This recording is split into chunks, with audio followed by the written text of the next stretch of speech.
Gavin n'arrive pas à le lire. C'est ça qui se passe. Il a en face de lui un joueur qui n'est pas suffisamment expérimenté pour être lu. Et ça, c'est très intéressant comme cas de figure. Il n'a pas les codes. Il aurait Phil Ivey en face de lui, il jouerait beaucoup plus... Cérébralement, presque. Oui. Tout serait plus logique. Et là, c'est très intéressant. Ouais. C'est la rencontre entre un qualifié, je dirais amateur, pratiquement, et un grand pro.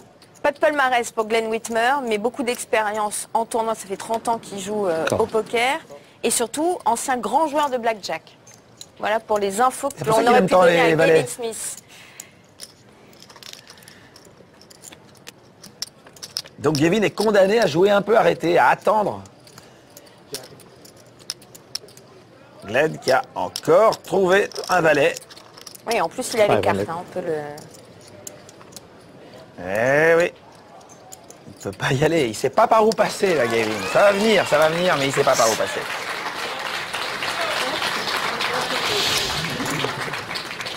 Pour l'instant, l'écart est assez substantiel. On le sent un peu exaspéré, là, Gavin Smith, au fur et à mesure. Il ne sait pas par où passer. Il y a une frustration pour lui. No soup for you. Ce sera de toute façon un Canadien qui remportera l'épreuve à domicile. I love Seinfeld. Don't be pulling Seinfeld quotes. Le NAPC. En tout cas, ils ont de l'humour puisqu'ils sortent des répliques de l'extraordinaire Jerry Seinfeld, dont je suis un fan inconditionnel. Grand fan. Donc, d'un coup, ces deux gars ont toute ma sympathie. 500. As-Roi. Contre 2-5. Relance à 500 000. Gavin doit payer.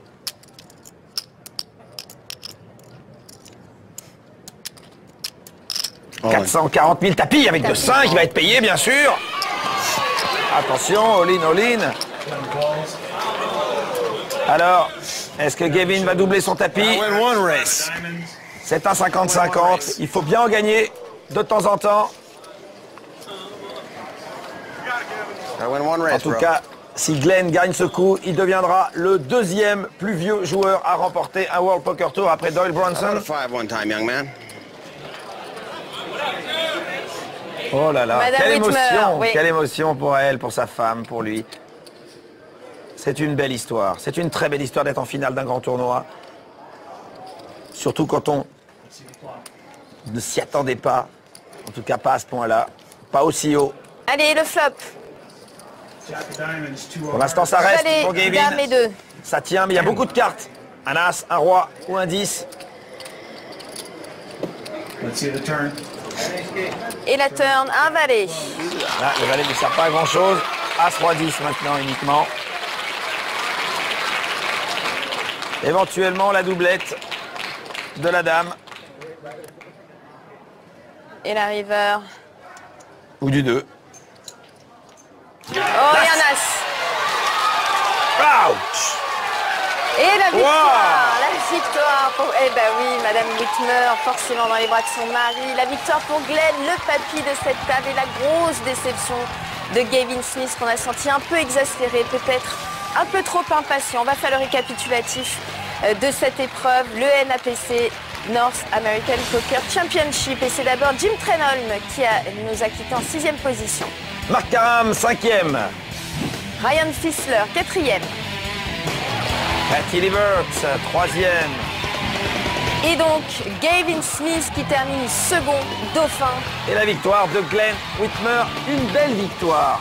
Une belle victoire qui en dit long sur les possibilités qu'il y a à s'engager dans un grand tournoi. Ça peut arriver à tout le monde. Tout le monde peut gagner sur une partie. Je ne pense pas que sur 10 tournois, ce joueur puisse rivaliser avec les plus grands.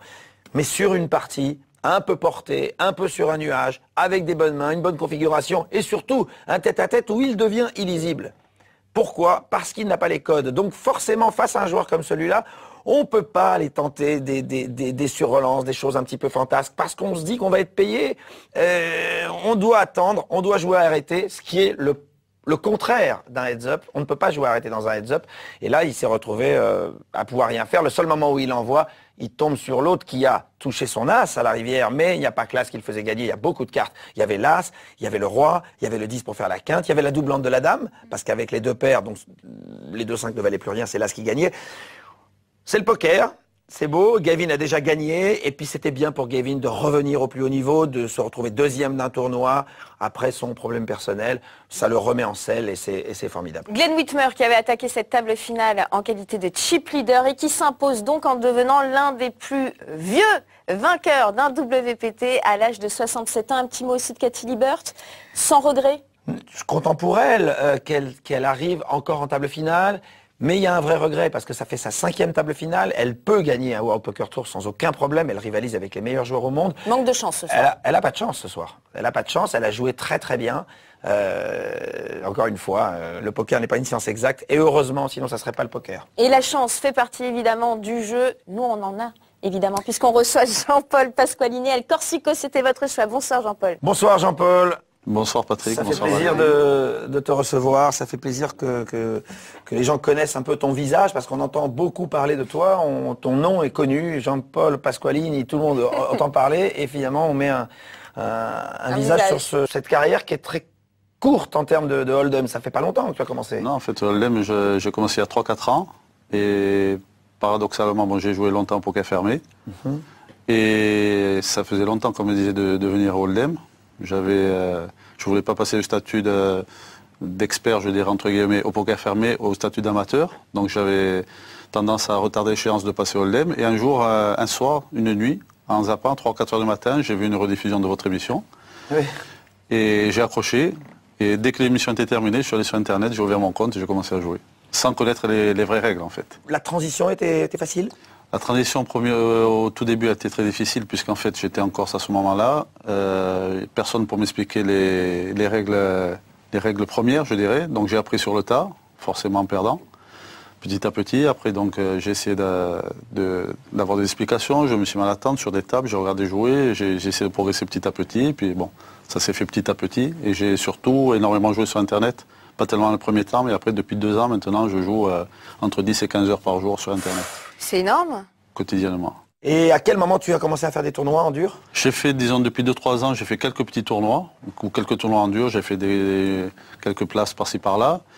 Et il y a 7-8 mois de ça, en fait, j'étais à l'étranger, je suis revenu pour 2 ou 3 tournois. Donc j'ai fait une perf à l'aviation, ensuite à Laquelle ? Monaco. Tu peux les citer parce qu'elles sont assez... J'ai fini 3e, en fait, on avait dealé avec Tristan Clémenceau, entre autres, au Pop à Paris, dans un 2000. Ensuite, suite à ça, je n'ai plus rien fait, je suis revenu pour le PT de Monaco, qui est un très grand événement. Bien sûr. Et là, j'avais sauté 37e sur un gros bad beat. C'était bien. Il y avait quand même il y a 600 ou 700 joueurs au départ. Hein. Il y avait 1000 joueurs. 1000 joueurs au départ, c'est énorme. C'est énorme. Et je saute sur un mauvais coup qui m'aurait propulsé dans les top 4 ou 5 à ce moment-là. J'ai paire de dames contre paire de 10. Bon, un tapis pré-flop. Et a trouvé le 10. Voilà, tout à fait. Et la victoire au Partouche Poker Tour, 1 million dans la poche. 1 million, c'est ça. C'est évidemment l'une de vos plus belles perfs. Ben, c'est ma plus belle perf, oui. Indépendamment de l'argent, c'est un très joli souvenir. Et puis ça installe Jean-Paul dans une position de respect. Tout à fait, ça m'a fait connaître par le public, je dirais. Disons, dans le milieu du poker, on se connaît tous plus ou moins. Et là, ça m'a mis sur le devant de la scène. Donc, Votre surnom, c'est El Corsico. On a compris en gros pourquoi. Oui. Hein, on vous entend parler. Pas mal, Qu'est-ce qu'il y a Valérie. de Corse Qu'est-ce qu'il y a de Corse dans votre jeu? Est-ce qu'il y a une typologie Corse dans votre jeu? non, disons qu'en Corse, il y a une culture qui fait qu'on aime Il y a une énormément grande le jeu. culture du poker fermé. Voilà, poker fermé, le hold'em, on s'y met. Disons que le niveau est assez faible dans l'ensemble. Il y a quelques émergences. Donc il y a moi, il y a Thomas Bichon aussi, plus d'autres qui arrivent sur le circuit. Mais sinon, El Corsico, disons que ça fait 3-4 ans que je joue sur Internet. J'ai eu plusieurs pseudos qui, plus ou moins, qui partaient par rapport à mes initiales, JPP, PJP, et ainsi de suite. Et ça m'est venu comme le fait d'être corse, c'est quand même... Ça vous constitue?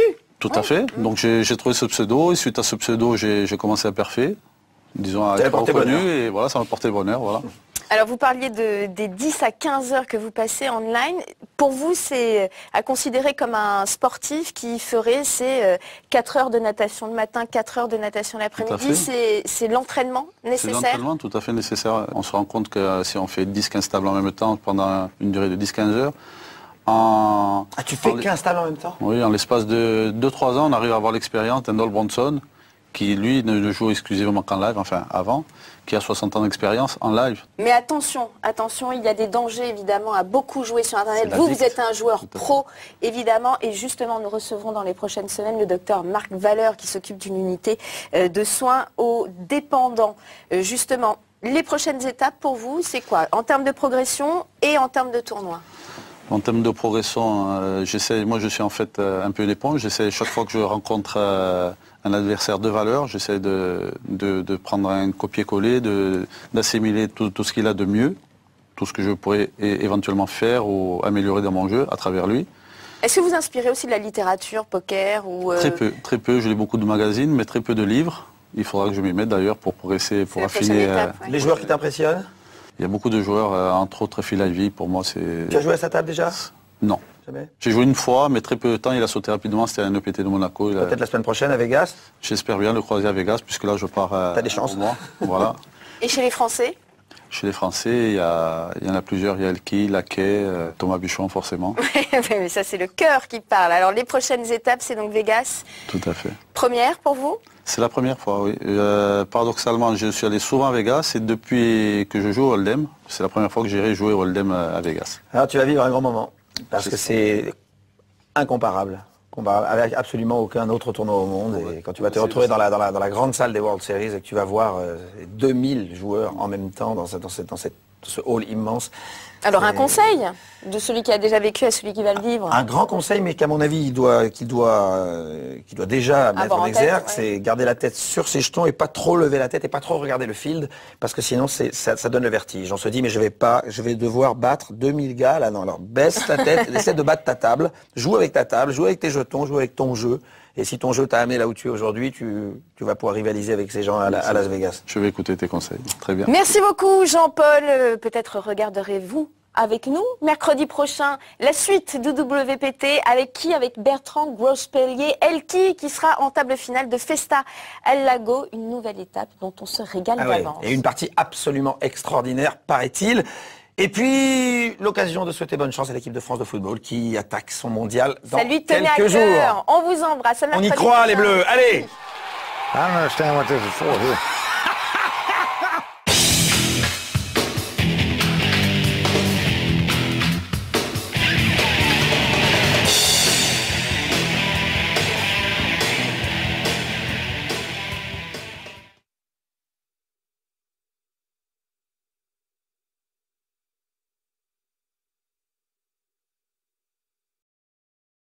Take on the world at the world's largest poker room, partypoker.com. Everyone's playing.